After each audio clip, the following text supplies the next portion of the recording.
Aujourd'hui, je te retrouve pour que je te partage mon dernier test, fabriquer des hochets à partir d'un os à moelle pour chien. Et oui, quand on commence à fabriquer des hochets, on ne sait pas forcément où se procurer des peaux naturelles que l'on appelle des parchemins, qui ne sont pas traités afin que ça devienne du cuir et que l'on puisse le manipuler et l'utiliser en maroquinerie. Ça n'est pas du tout la même chose. Pour les hochets ou pour les tambours, ce sont des peaux, des parchemins, et qui sont encore un peu rigides en fait. Et lorsque j'ai commencé, ça m'a été facile puisque c'était le fabricant de mon tambour qui m'avait donné ses surplus de peaux. Mais lorsque j'ai fini le stock, je ne savais pas où me procurer des peaux. C'était il y a déjà quelques années. Maintenant, c'est à la mode, donc on peut en trouver sur Etsy et puis chez les tanneurs. Mais encore faut-il trouver des tanneurs et des adresses. Donc, j'avais vu comme une alternative, éventuellement pour s'entraîner, et ben justement, d'acheter des os à moelle que l'on peut trouver dans les supermarchés. Tu sais, les os que l'on donne aux chiens à mâchouiller pour qu'ils se fassent les dents. Donc c'était une alternative pour éventuellement s'entraîner et voir si ça nous plaît pour ensuite investir dans des peaux de meilleure qualité pour continuer sa fabrication. Donc voilà, à titre d'exemple, je te montre à quoi ressemble un parchemin. Donc c'est une peau, ça c'est une peau de daim, voilà. Ça c'est l'endroit. Et ça, c'est l'envers. Voilà, normalement, c'est roulé. Et tu vois que c'est un peu rigide, un peu cartonné. Et encore, celle-ci, je la trouve très flexible, en fait. J'en ai eu auparavant, c'était vraiment dur. Tu pouvais même pas la couper si tu l'avais pas laissé un minimum de 1 heure dans de l'eau pour qu'elle se ramollisse. Donc, je te montre le déroulé de mon test sur comment réaliser un hochet chamanique à partir d'un os à moelle pour chien. Et on se retrouve à la fin pour que je te fasse mon compte-rendu et mes conclusions sur cette expérience. Aujourd'hui, je fais un test pour tester l'os à mâcher d'un chien. Parce que si tu remarques bien, c'est fait en peau de bœuf. Voir si tu remarques que là, en fait, il est plié.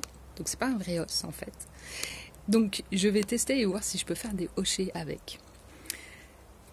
Donc je vais le mettre dans de l'eau, le laisser se déplier et voir ce que la peau rend. Donc je le mets simplement dans de l'eau tiède. Je vais re-remplir de l'eau afin qu'il soit couvert.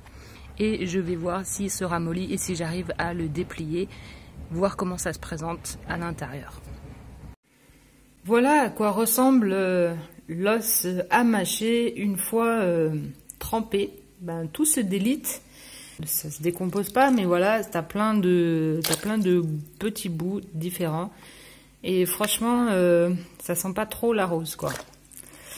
Donc voilà, je vais essayer de récupérer des longs bouts, voilà, qui peuvent peut-être être réutilisables, soit pour faire des bandes ou je sais pas. Je vais voir. Donc je vais récupérer ça. Et puis franchement, tout le reste là, je sais pas trop ce que je vais en faire. Voilà l'os une fois ramolli, déplié, à quoi il ressemble. Donc on voit bien que ça fait une plaque de peau, hein, tu vois, assez épaisse quand même. Donc là, je l'ai installé sur une plaque bien plate. Je l'ai mis sur un torchon afin que ça absorbe. Je l'ai bien essuyé aussi avec de l'essuie-tout. Et là maintenant, je vais essayer de la faire sécher et essayer d'aplatir un peu parce que là, ça fait quand même 4-5 heures que je l'ai fait tremper. Donc ça a pas mal déplié, mais il reste encore des traces. Donc je vais essayer de l'aplatir. Je vais essayer de l'étirer, je sais pas trop comment je vais faire, et voir ce que ça donne demain, quand ça sera un peu sec, si je vais réussir à enlever un peu ces traces.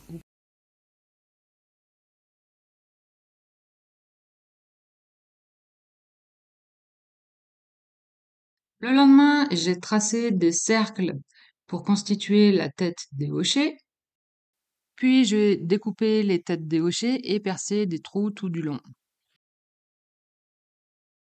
Vient ensuite la phase couture où je prends 2 têtes de hochet et je les assemble avec une couture simple. Une fois la tête cousue, je la remplis soit de sable, soit de petites billes de verre afin de créer le volume. Une fois que j'ai rempli toute la tête de sable, par exemple, je l'attache au bâton grossièrement avec une simple boucle et je vais la laisser sécher comme ça, tête en bas, pendant plusieurs jours. Voilà pour ce test à partir d'une peau récupérée d'un os à moelle que l'on donne à mâchouiller au chien. Voilà ce que cela rend à la fin. Et c'est dur. Regarde, là, tu vois, je peux pas appuyer. C'est dur, c'est clair, c'est un peu transparent. Et voilà, avec le rectangle de peau là que j'ai pu récupérer sur l'os, j'ai bien pu faire 6 hochets, il me semble. Alors, ma conclusion sur ce test, à faire si tu as vraiment envie de t'exercer, de voir si ça t'amuse de manipuler de la peau. Quand même, je tiens à dire que le travail de cette peau à partir de l'os n'a rien à voir avec le travail d'une peau d'un parchemin. Ok, là, limite, j'ai envie de te dire que non, je ne le referai pas. Parce que ça prend un peu beaucoup de temps. Le temps de ramollir l'os pour qu'il se délite et récupérer la peau, de la faire sécher par la suite. Mais surtout, c'est l'odeur. Non, là, rien qu'à l'odeur, je ne recommencerai pas cette expérience. Et puis parce que en fait, la couleur ne me plaît pas. Je trouve ça très clair et que c'est une peau donc carrément là au naturel, hein, pas du tout traitée. Et donc tu peux voir des aspérités. Je sais même pas pourquoi, des rayures, voilà, en fait, c'est pas une peau de qualité, quoi. Donc, voilà mon retour sur ce test. Dis-moi en commentaire comment t'as trouvé ce test et si toi t'as envie de le faire et de me partager cette expérience. Et on se dit à très vite. Retrouve dans ma boutique sur mon site www.elencens.com le kit du hochet chamanique dans lequel il y a tout le matériel nécessaire pour fabriquer son hochet chamanique. En plus, tu auras accès à une vidéo pour t'accompagner dans la confection du hochet. Et ensuite, j'ai créé une formation en ligne pour les autonomes qui veulent fabriquer leur hochet de A à Z avec des adresses pour se fournir en matériel et des détails sur la confection d'un hochet chamanique. Avec en plus le modèle de la rose si tu as envie de le reproduire et des trucs et astuces en bonus comme les différents points de broderie que tu peux réaliser sur la couture et les différents types de fils à utiliser pour coudre le hochet.